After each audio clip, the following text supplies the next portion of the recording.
Hello student, कैसे हैं आप सभी। आई होप आप सारे लोग अच्छे होंगे, मज़े में होंगे, है ना। तो चलिए, ट्वेल्थ की सीरीज़ में हमने एमसीक्यूज़ का सेशन स्टार्ट किया था। तो एक वीडियो हम अपलोड कर चुके हैं और सेकंड वीडियो की शुरुआत आज हम लोग करने जा रहे हैं।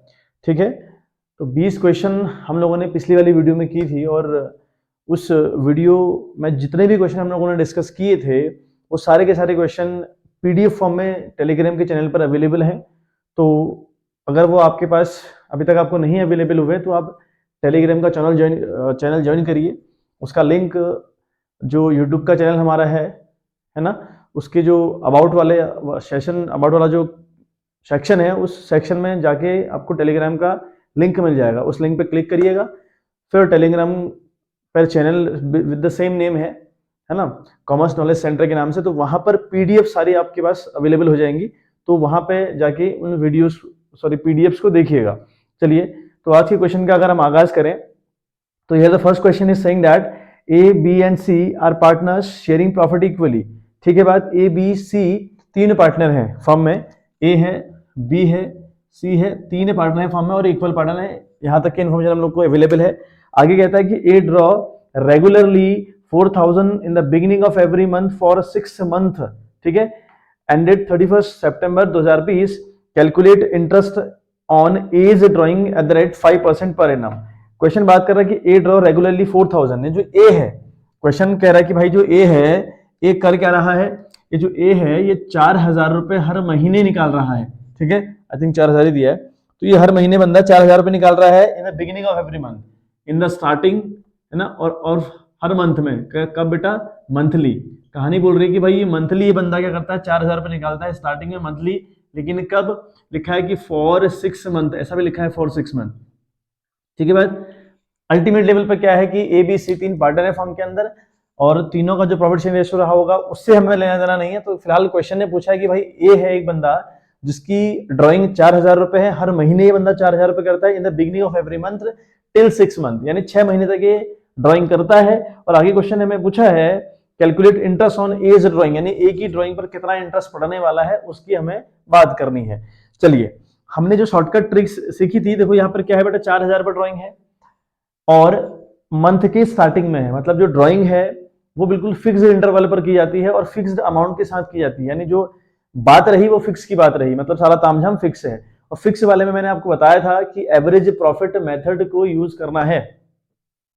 ठीक है, जो हमारा एवरेज मेथड है ना, जो हमारा एवरेज पीरियड मेथड है वो हमको यूज करना है। और एवरेज पीरियड मेथड का फॉर्मूला है, ठीक है, टोटल, अगर हम बात करें एवरेज पीरियड मेथड की जो फॉर्मूला है वो ये है, average period into equals to होता है आपका टोटल ड्राइंग।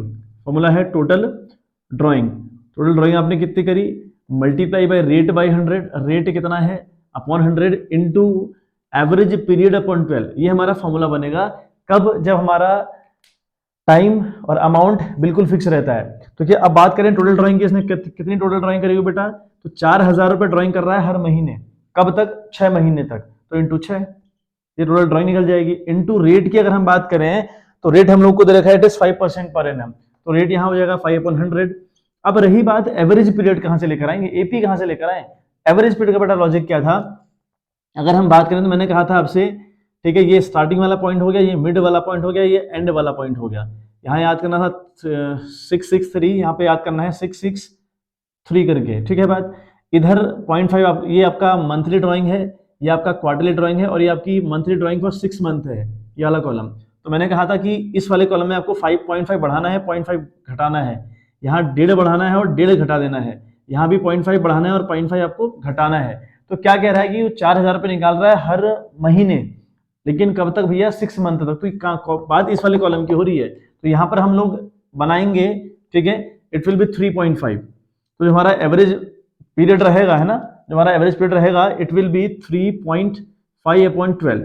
तो इस तरीके से हमारी ड्राइंग बेटा निकलेगी, ये हमारी कैलकुलेट होगी ड्राइंग। तो 6 4 24,000, तो ये हमारा 24,000 निकल कर आया, इंटू हमारा 3/100 रहा, इंटू इसे 35 कर दीजिए बटे 120, यानी 1 जीरो नीचे बढ़ा दो, ऊपर 1 जीरो कट कर दो, नीचे 1 जीरो बढ़ा दो आप लोग, है ना।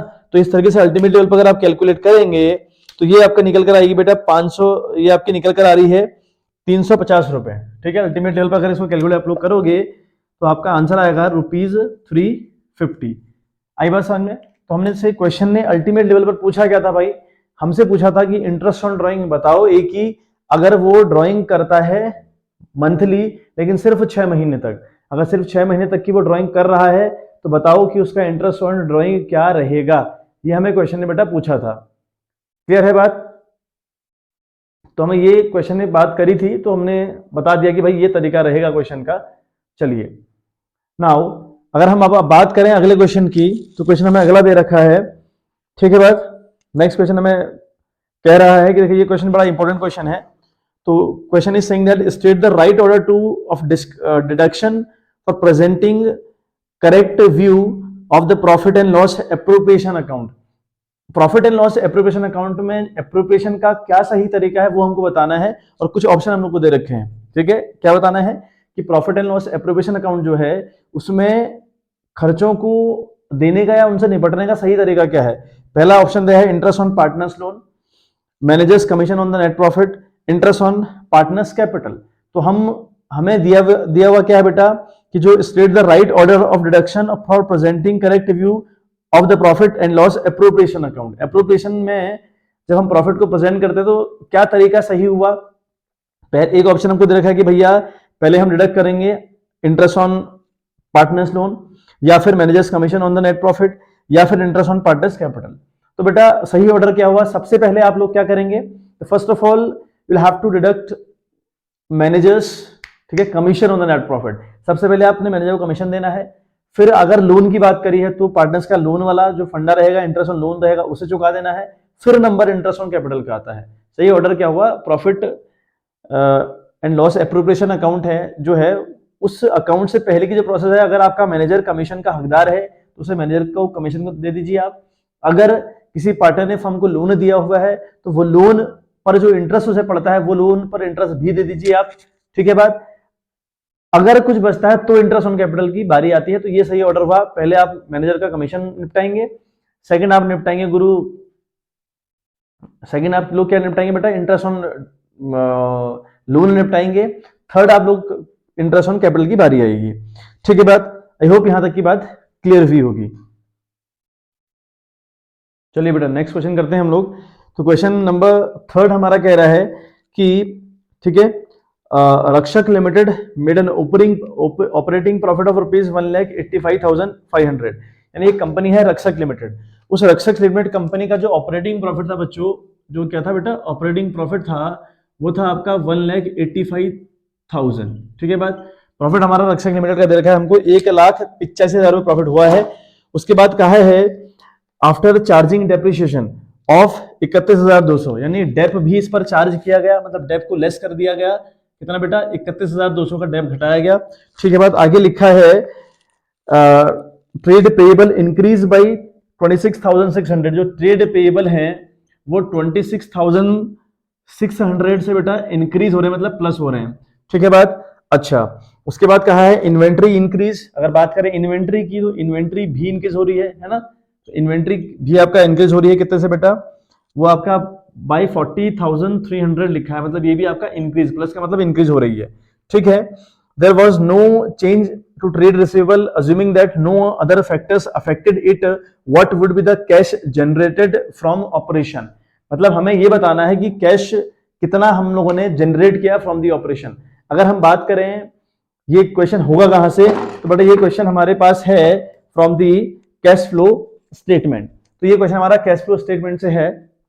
वहां पर अगर हम बात करें था क्या मामला, हमारा 3 एक्टिविटी थी, एक ऑपरेटिंग एक्टिविटी थी, एक फाइनेंशियल एक्टिविटी थी और एक इन्वेस्टिंग एक्टिविटी थी। तो ये बात कर रहा है कि कंपनी का जो ऑपरेटिंग प्रॉफिट रहा वो रहा बेटा 1,85,000 रुपए, ठीक बात। ऑपरेटिंग प्रॉफिट 1,85,000 रुपए रहा होगा। अब उस ऑपरेटिंग प्रॉफिट, ये ऑपरेटिंग प्रॉफिट आता क्या भाई, जब इस डेप को माइनस कर दिया गया था, ठीक है बात। ये 31,200 आ गया, ये भी समझ गए हम बात। और ट्रेड पेएबल का जो बैलेंस है वो 26,600 से बढ़ रहा है, और जो इन्वेंट्रीज हैं वो 40,300 से बढ़ रही हैं। बाकी किसी भी चीज का कोई इंपैक्ट पड़ा नहीं है। तो बताओ कि हमारा कैश फ्लो फ्रॉम ऑपरेशन कितना रहेगा, ये हमको बताना है, ठीक है बात। अभी ऑपरेटिंग प्रॉफिट है, ठीक। इस ऑपरेटिंग प्रॉफिट में बेटा, ये जो ऑपरेटिंग प्रॉफिट है इसमें डेप लेस हुआ रहता है, जो डेप है उसने बोला है साफ साफ कि ये डेप इसमें लेस हुआ है, जबकि होना क्या चाहिए, इस ऑपरेटिंग प्रॉफिट में डेप को दोबारा से प्लस करना पड़ता है। जब हम कैश फ्लो फ्रॉम ऑपरेशन निकाल रहे होते हैं तो हमें ऑपरेटिंग प्रॉफिट में डेप दोबारा से प्लस करना पड़ता है, तो हम इसे प्लस करेंगे। अगर हम बात करें तो हमारे पास जो ऑपरेटिंग प्रॉफिट का जो अमाउंट है वो हमारा 1,85,000 रुपए है। ठीक है बात, इसमें हम लोग ऐड करने वाले हैं क्या, डेप्रिसिएशन।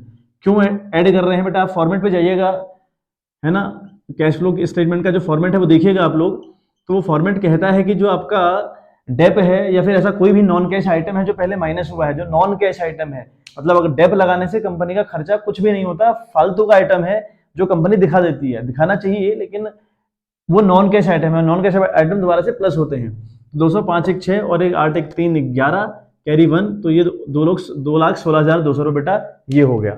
अब रही बात, ये ट्रेड पेएबल है, ये बढ़ रहा है, लाइबिलिटी जब बढ़ती है वो ऐड होती है, अगर लाइबिलिटी घटती है तो वो लेस होती है, तो यहाँ लाइबिलिटी बढ़ रही है तो इसे भी आप ऐड करेंगे, है ना, ये ऐड है आपका ट्रेड पेएबल, इसको भी आप लेस ऐड कर देंगे, सॉरी 26,600 रुपए, तो ये हो गया 800, 6 से 12 कैरी 1, 2 1 3 1 4, 2,42,800 रुपए। बात करें इन्वेंट्री का क्या इंपैक्ट पड़ेगा भाई, इन्वेंट्री एसेट्स है और एसेट जब बढ़ती है उन्हें लेस करते हैं और जब घटती है उन्हें प्लस करते हैं, तो यहाँ इन्वेंट्री बढ़ रही है, मतलब प्लस हो रही है, ठीक है, बढ़ रही है तो हम उसको लेस कर देंगे, तो हम लिखेंगे, यहाँ हम लिखेंगे, है ना, ये तो ऐड है दोनों वाला, और हम यहाँ लिखेंगे लेस कर रहे हैं हम लोग इन्वेंट्री, इन्वेंट्री को हम लोग लेस कर रहे हैं, ठीक है, इन्वेंट्री को हम लोग लेस कर रहे हैं, कितना बेटा 40,300, तो 40,300 हम लोग माइनस करने वाले हैं, तो 8 से 3 गया तो 5 और यहाँ 2, ठीक है बात, यहाँ 4,000 जीरो और यहाँ 2, तो 2,02,500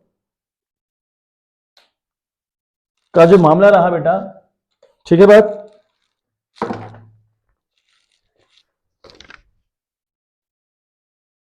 ठीक है बच्चों, तो ये जो 2,02,500 रुपये आया ये हमारा कैश जनरेटेड फ्रॉम ऑपरेशन आया, तो इस तरीके से हम cash generate from the operation निकालते हैं।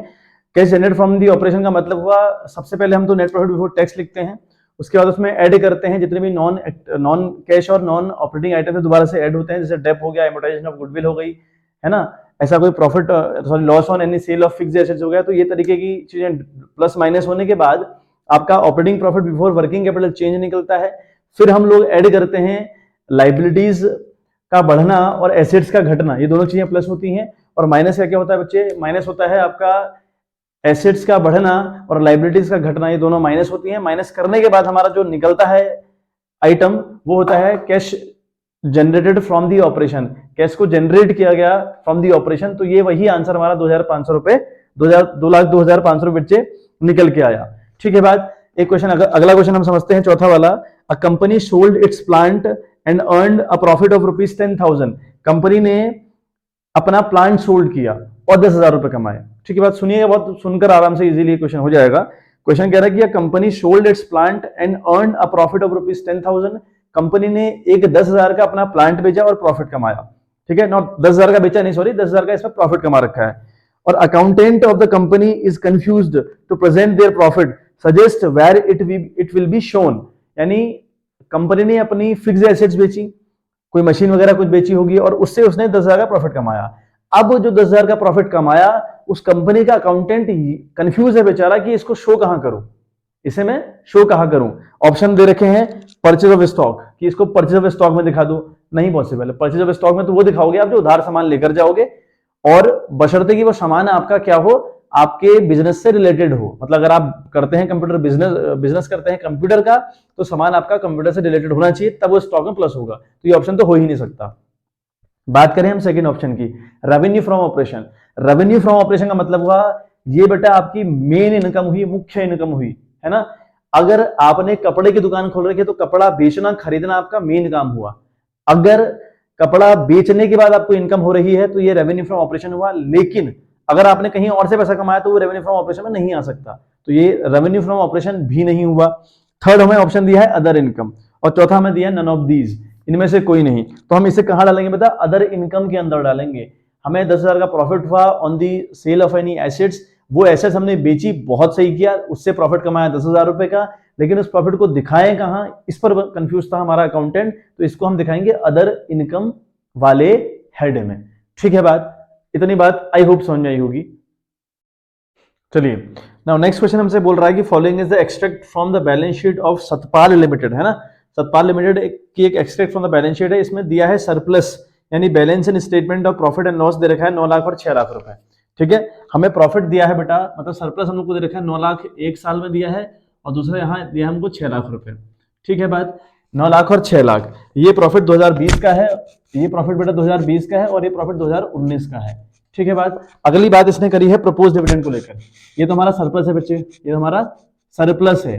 ठीक है, और हमारा अगला जो आइटम दिया है इसने प्रपोज डिविडेंड करके दे रखा है। तो प्रपोज डिविडेंड हमारे पास देखो कितने का है। प्रपोज डिविडेंड हमारे पास 350 का इधर है। ठीक है बात, और बच्चे 3 लाख का इधर है। ठीक है बात, ये हमें क्वेश्चन में दिया है कि सरप्लस हमारे पास 9 लाख 6 लाख का है और प्रपोज डिविडेंड 350 और 3 लाख रुपए का है। आगे कहानी कहती है कि calculate net profit before tax and extraordinary item. हमें net profit before tax and extraordinary item निकालना है।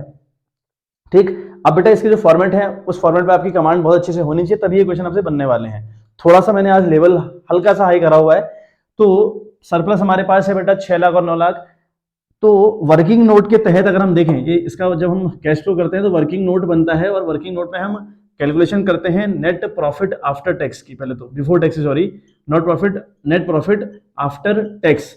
हम लोग को आफ्टर टैक्स कहां से निकलता है भाई, करंट ईयर वाले से प्रीवियस को लेस कर लो, यानी 9 लाख से आप लोग 6 लाख को माइनस करने वाले हैं, you'll get 3 लाख।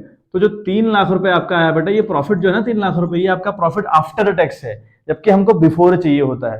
ठीक है बात, अब हमें जब बिफोर चाहिए होता है, इन दोनों को माइनस करके लिखा, वो आपका आफ्टर आया। उसके बाद उसमें बेटा ऐड क्या क्या होता है, ऐड हम करेंगे propose dividend for the previous year, पिछले साल जो डिविडेंड प्रपोज किए गए थे उन्हें ऐड करेंगे, एक बात। ठीक है, provision for tax for the current year का टैक्सेशन अगर हमने कर रखा है प्रोविजन, तो उसको हम ऐड करेंगे। ट्रांसफर टू एनी रिजर्व, अगर इस साल आपने कोई रिजर्व क्रिएट किया है तो वो आप इसमें ऐड करने वाले हैं। ठीक है, इंटरम डिविडेंड पेड, अगर आपने इंटरम डिविडेंड पेड कर रखा है इन द करंट ईयर, वो इसमें आप ऐड करने वाले हैं। उसके बाद ऐसा कोई एक्स्ट्रा ऑर्डिनरी आइटम जिसने डेबिट या जिसने क्रेडिट पहले या डेबिट नहीं होना था, जिसने पहले डेबिट नहीं होना था या प्लस नहीं होना था, वो हुआ पड़ा था, तो यहां वो दोबारा से प्लस होगा। ऐसे ही कोई ऐसा आइटम जिसने पहले क्रेडिट नहीं होना था, वो हुआ पड़ा था, वो यहां से माइनस होगा। एक इसमें और माइनस होता है रिफंड ऑफ टैक्स। इतना तामझाम करने के बाद हम पहुंचते हैं profit before tax and extraordinary item. तो हमारे पास सारे आइटम तो नहीं है, बस सिर्फ एक प्रपोज डिविडेंड की बात करी है, और propose dividend for the previous year दोबारा से ऐड होता है बच्चे। तो इसमें हम ऐड करने वाले हैं, क्या, propose dividend for the previous year, है ना। यहाँ पर हम ऐड करेंगे प्रपोज्ड डिविडेंड। क्या ऐड करेंगे बच्चे, प्रपोज डिविडेंड हम लोग इसमें ऐड करने वाले हैं। प्रपोज डिविडेंड हम लोगों ने ऐड किया कितना, प्रीवियस ईयर, 3 लाख रुपए हम लोग ऐड करेंगे। तो 3 लाख हमने ऐड किया, the answer will be 6 lakh. अब जो 6 लाख रुपए आपका आंसर आया, this answer will be called profit before tax and extraordinary item. ठीक है बात, चलिए तो अगले क्वेश्चन पे बात करते हैं। Which of the following item is not taken into account while computing quick ratio. जब हम लोग क्विक रेशियो निकालते हैं तो कौन सा वो आइटम है जिसे हम लोग इग्नोर करते हैं। बात क्वेश्चन कर रहा है कि कौन सा वो आइटम है जब हम क्विक रेशियो निकालते हैं उस आइटम को हम अलग रख देते हैं, उस पर हम गौर नहीं करते। Number 1 bank balance, second option है कैश, थर्ड ऑप्शन है बैंक लोन, और डी वाला ऑप्शन है सन्ड्री क्रेडिटर्स। अब बात करें क्विक एसेट्स होती क्या है, क्योंकि जब हम क्विक, देखो हम ना अगर क्विक रेशियो निकालते हैं, इसके 2-3 नाम है। अगर हम क्विक रेशियो निकालते हैं, क्यूआर मैंने कर दिया, क्विक रेशियो का एक और नाम है एसेट टेस्ट रेशियो, एक है ना, एक है लिक्विड रेशियो। 3 नाम है इसके, liquid ratio, quick ratio, asset test ratio. Formula इसका हुआ लिक्विड एसेट्स या फिर quick assets, liquid assets upon current liabilities, ये इसका फॉर्मूला होता है। अब जो लिक्विड एसेट्स है बेटा वो निकलती कैसे हैं। लिक्विड एसेट्स का मतलब क्या हुआ, आपने करंट एसेट लिखनी है। ठीक है, मैं बता रहा हूं कि लिक्विड एसेट्स का मतलब क्या होता है। जो करंट एसेट्स हैं उनमें से आपने माइनस करना है, एक तो स्टॉक यानी इन्वेंट्री को माइनस करना है, और माइनस करना है प्रीपेड एक्सपेंसेस। आप क्या माइनस करेंगे, एक तो आप माइनस करने वाले हैं करंट एसेट से स्टॉक और प्रीपेड एक्सपेंसेस। इन दोनों को अलग करके, इन दोनों को अगर आप लेस कर देंगे तो आपका करंट एसेट निकल आएगा, sorry current asset not current asset निकल आएगा। अगर आपकी करंट एसेट है कुछ अमाउंट, उसमें से आप स्टॉक को लेस करेंगे, प्रीपेड को लेस करेंगे, दोनों को ऐड करने के बाद आपकी लिक्विड निकल आती है। ठीक है बात, लिक्विड का मतलब हुआ ऐसा आइटम जो तुरंत कैश में कन्वर्ट हो जाएगा, बहुत जल्दी कैश में कन्वर्ट हो सकता है, उसको लिक्विड बोलते हैं।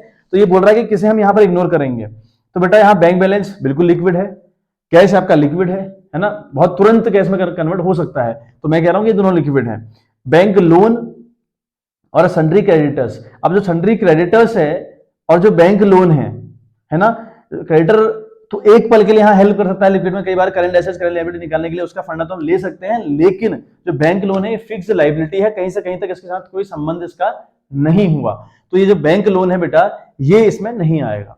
ठीक है, इसका जो करेक्ट आंसर है वो ये है कि हम इस पे बैंक लोन शो नहीं करते। अब वो बेटा ऑप्शन पर डिपेंड करता है, यहाँ तो बैंक लोन दिया हुआ है ना, वो कोई और भी आइटम वो डिबेंचर दे सकता था, है ना, वो कोई और रिजर्व का नाम दे सकता था, बात क्वेश्चन के ऊपर डिपेंड करती है कि उसने ऑप्शन कौन सा आपको दे रखा है।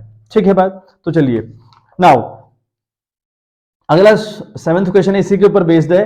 Quick ratio is the relationship between, जो क्विक रेशियो है, जो लिक्विड रेशियो है, जो एसिड टेस्ट रेशियो है, वो रिलेशन किसके बीच में है? तो इसका जो फॉर्मूला हुआ वो liquid assets upon current liability हुआ, फॉर्मूला हुआ liquid assets upon current liability, तो रिलेशनशिप भी इन दोनों के बीच में है। तो ये जो क्विक रेशियो है ये बयान करता है relationship between the liquid ratio and the current ratio. Clear है बात? तो यहां तक की क्वेश्चन हम लोगों ने कर ली है। Now what do you understand by the term ratio analysis? तो जो हम चैप्टर पढ़ते हैं ना बेटा, रेशियो एनालिसिस का एक चैप्टर हमारे पास है जिसको हम पढ़ते हैं, है ना। रेशियो एनालिसिस आप लोगों ने स्टार्ट कर दिया होगा पढ़ना, या किसी ने पढ़ लिया होगा बच्चों आपने।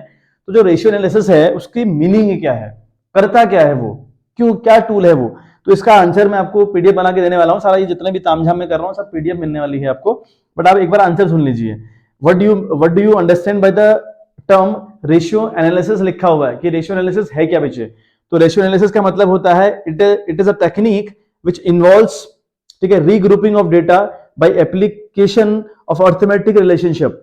It is the powerful tool for measuring performance of a business enterprise. क्या करता है? इट इज अ टेक्निक, एक टेक्निक है रेशियो एनालिसिस, किस चीज की भाई? विच इन्वॉल्व्स रीग्रुपिंग और of data by application of arithmetic relationship. जो अर्थमेटिक रिलेशनशिप है प्लस माइनस इनटू डिवाइड करने की, उन्हें सबको इन्वॉल्व कर ये क्या करता है? It is the powerful tool for measuring performance of a business enterprise. Business enterprise की कैसी परफॉर्मेंस रही उसका एक बेहतरीन टूल हुआ रेशियो एनालिसिस। ठीक है बात? चलिए, तो यहां तक की बात हम लोगों ने करी, तो हमारे 8 क्वेश्चन के ऊपर बात हो चुकी है। चलिए बात करते हैं नेक्स्ट क्वेश्चन के ऊपर। क्वेश्चन दिया है if a partner withdraws equal amount at the end of each quarter. सुनिएगा आराम से, क्वेश्चन कह रहा है कि if a partner withdraws equal amount ना at the end of each quarter, हर क्वार्टर के लास्ट में, एंड में एक पार्टनर इक्वल अमाउंट निकालता है, ठीक है, then dash are to be considered for interest on total drawing. यानी एवरेज पीरियड की बात क्वेश्चन कर रहा है कि एवरेज पीरियड क्या होगा अगर कोई पार्टनर क्वार्टरली ड्राइंग करता है, और क्वार्टरली में कहा?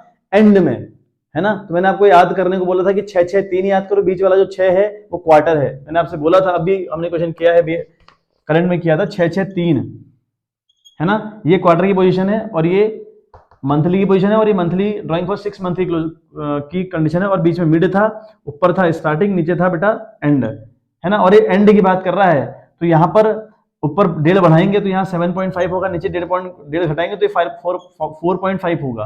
तो अगर कोई बंदा, कोई पार्टनर क्वार्टरली ड्राइंग करता है और वो भी एंड में, तो उसका जो एवरेज पीरियड होगा बेटा वो 4.5 होगा। बट ये जो चार्ट है ना, ये जो शॉर्टकट ट्रिक है, मैंने एक वीडियो में अपना ये सारा डिस्कस किया हुआ है। जब हम रिवीजन सीरीज में चल रहे थे तो इंटरेस्ट ऑन ड्राइंग वाला एक हमारा जो टॉपिक चल रहा था उसके ऊपर मैंने इस जो ये चार्ट है, जो ट्रिक है ना, शॉर्टकट ट्रिक, इसके ऊपर बात करी है। तो इस वीडियो को देखिए, या अगर आपके पास अवेलेबल है तो इस चार्ट को याद करिए, क्योंकि ये चार्ट आपको याद होना बड़ा इंपॉर्टेंट है for the point of view से देखें, अगर हम एग्जाम के पॉइंट ऑफ व्यू से अगर हम देखें तो ये याद होना बेटा बहुत इंपॉर्टेंट हुआ।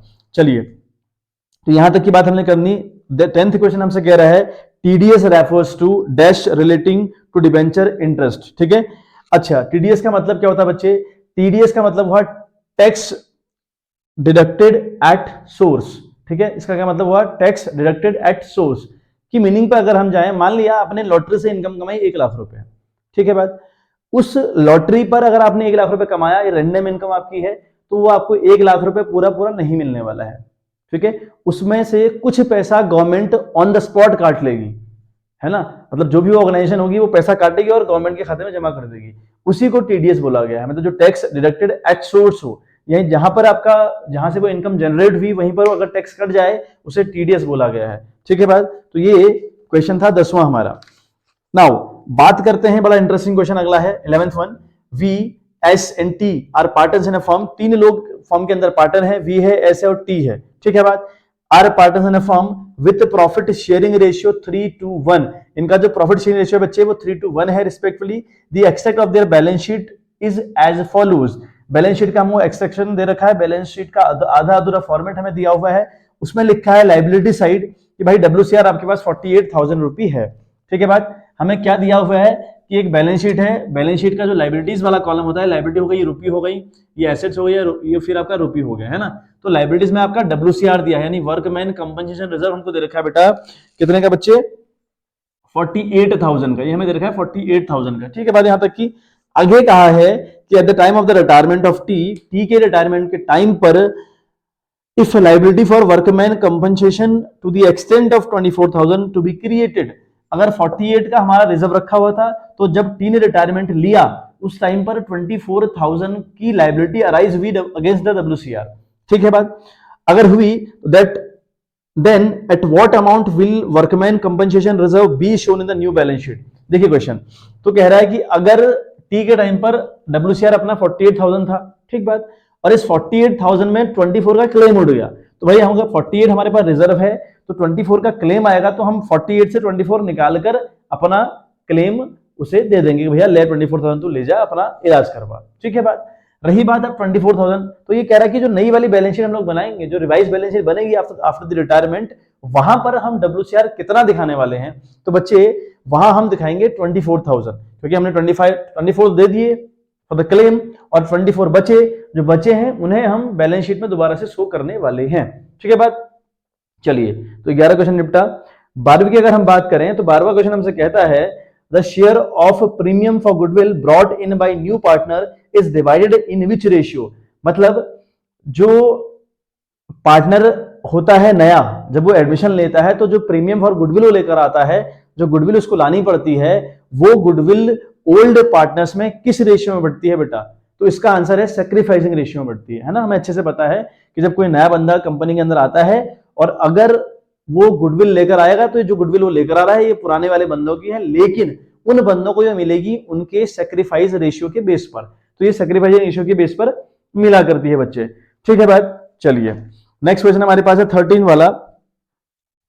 ठीक है, नोट तो यहां पर हमारे पास है calculate the interest for the year 2020 when 6% debenture are issued for 20 lakh of rupees 100 रुपए। क्या मतलब हुआ, 2020 में 6% के हिसाब से डिबेंचर इशू किए 20 लाख रुपए के, इन पर 6% का इंटरेस्ट बताओ। तो सिंपल टेक्निक भी, 20 लाख के डिबेंचर आपके हैं, बहुत बहुत ही सिंपल क्वेश्चन है। मतलब 20 लाख का आपका डिबेंचर हुआ, इन पर 6% का इंटरेस्ट हो साल भर का, तो भाई कितना होगा, 1,20,000 रुपए।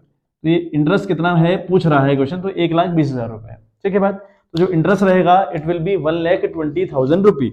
ठीक बात, अच्छा अगला हमसे क्वेश्चन कह रहा है कि when debenture amount is receive in lump sum, अगर हम डिबेंचर का अमाउंट लमसम में रिसीव करें, अगर हम, है ना, डिबेंचर का अमाउंट लमसम में रिसीव करें, is credited with bank amount, dash लिखा है, फिर लिखा है is credited with bank account. तो देखिए अगर हम जब डिबेंचर का पैसा लमसम में रिसीव करते हैं, सिर्फ एक बार रिसीव करते हैं, तो वहां पर हम जो पहली एंट्री करते हैं वो करने वाले क्या होते हैं, ये हमसे क्वेश्चन ने बेटा पूछा है।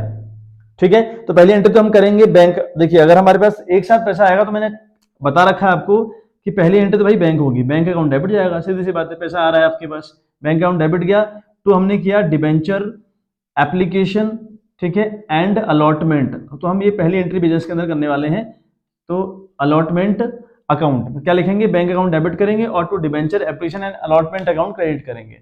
ठीक है बात, लेकिन क्वेश्चन हमसे क्या पूछ रहा है कि भाई what debenture amount is receive in lump sum dash credited with bank account, यानी बैंक अकाउंट के साथ किस अकाउंट को हम क्रेडिट करने वाले होते हैं। तो हम क्या करते हैं बेटा, किसको क्रेडिट करते हैं, पहली एंट्री हमारी बैंक टू क्या रहती है, to debenture application and allotment. यही इसका आंसर है कि जब पहली एंट्री हम लोग कर रहे होते हैं, तो हमारा एंट्री हमारी जाती है बैंक अकाउंट, तो बैंक अकाउंट के साथ किस चीज को हम क्रेडिट करते हैं, तो बेटा ये है bank to debenture application and allotment account. Clear है बात, आई होप यहाँ तक की बात पूरी क्लियर हुई होगी आप लोगों को। ठीक है बच्चों, चलिए तो 15th वाला क्वेश्चन, और ये क्वेश्चन बेटा आखिरी क्वेश्चन रहेगा क्योंकि वीडियोस काफी लंबी हो जा रही है अदरवाइज 20 क्वेश्चन को डिस्कस करते करते, तो हम छोटी छोटी वीडियोस में डिस्कस करते हैं। 15 क्वेश्चन आज मैं फिर आपके लिए लेकर आऊँ क्योंकि आपकी आज छुट्टी है, तो फिर संडे में 15 से 20 क्वेश्चन जितना भी हमको टाइम लगेगा वो हम कर लेंगे। मतलब अल्टीमेट लेवल पर हमको 200 क्वेश्चन करने हैं बच्चे। 200 क्वेश्चन अगर हमने एक एक नंबर के कर लिए तो 20 नंबर वाले क्वेश्चन फंसने ही फंसने हैं। मतलब जो 20 नंबर के होंगे ना एक एक मार्क्स वाले, तो फंस जाएंगे आप आराम से, बट 200 क्वेश्चन के ऊपर कमांड होनी चाहिए। चलिए अगला क्वेश्चन हमसे कह रहा है कि Jhunjhun a partner paid loan to the firm of rupees 1 lakh रुपए। क्या हुआ, एक मान लिया झुनझुन एक पार्टनर है कंपनी, किसी कंपनी का, और इसने अपनी फर्म को 1 लाख रुपए लोन पे किया। कब भाई, लोन कब पे किया, लिखा है कि at the time of dissolution, जब फर्म को डिसॉल्व किया गया, जब फर्म को बंद करा गया, वाइंड अप करा गया, तो उस टाइम पे इसने 1 लाख रुपए फर्म को लोन दिया। तो बताओ उसकी एंट्री क्या होगी, उसकी एंट्री क्या होगी बच्चे। तो झुनझुन ने लोन दिया, लोन अकाउंट। अब ऐसा नहीं करते कि जब हम हमारी फर्म बंद हो रही होती है ना, जब हमारी फर्म डिसॉल्व हो रही होती है, वहां सारा का सारा काम धाम रियलाइजेशन के थ्रू होता है। रियलाइजेशन कहा मैंने, रियलाइजेशन के थ्रू एक अकाउंट खुलता है रियलाइजेशन, तो रियलाइजेशन के थ्रू सारा का सारा हम लोग काम धाम करने का काम करते हैं। ऐसा नहीं कि भाई लोन दिया तो बैंक टू लोन आप कर देंगे, ऐसा बिल्कुल नहीं कर सकते। बिकॉज जब भी कंपनी वाइंड अप होती है तो सारा काम धाम एक नया अकाउंट खुलता है, उस अकाउंट के थ्रू होता है, that is called realization account, है ना। तो रियलाइजेशन अकाउंट डेबिट जाएगा इस केस में, यहाँ पर एंट्री होगी रियलाइजेशन अकाउंट डेबिट, है ना, एंट्री होगी realisation account debit to Jhunjhun's capital account. यहाँ पे क्या होगा बेटा, Jhunjhun's capital account, capital account इसके हम लोग क्रेडिट कर देंगे, इसको दिखा देंगे कि झुनझुन की इनकम है भाई 1 लाख रुपए, क्योंकि इसने लोन दिया हुआ है, तो ये कहीं ना कहीं फर्म को लौटाना पड़ेगा, तो इसने फर्म ने इसको उतने अमाउंट से बेटा क्रेडिट कर दिया। ठीक है बात, तो एंट्री क्या जाएगी, realisation to Jhunjhun's capital account. Clear है बात। तो चलिए आज के लिए इतना ही। 15 क्वेश्चन इस वीडियो के अंदर हैं, आप इतना करिए, 20 मैंने करवा दिए, 15 ही हो गए, तो बेटा अल्टीमेट लेवल पर 35 क्वेश्चन हम लोगों ने कर लिए। तो आप 35 क्वेश्चन को अच्छे से रिवाइज करिए, 35 क्वेश्चन कम नहीं होते हैं, आगे भी आपको 15-20 करके क्वेश्चन मिलते जाएंगे। तो इसकी पीडीएफ आप आज से डाउनलोड कर लीजिएगा, क्योंकि पीडीएफ पर ये क्वेश्चन अवेलेबल रहेंगे, ये बड़ा इंपॉर्टेंट हुआ। तो चलिए फिर मिलते हैं आपसे इन द नेक्स्ट वीडियो, तब तक के लिए बाय बाय।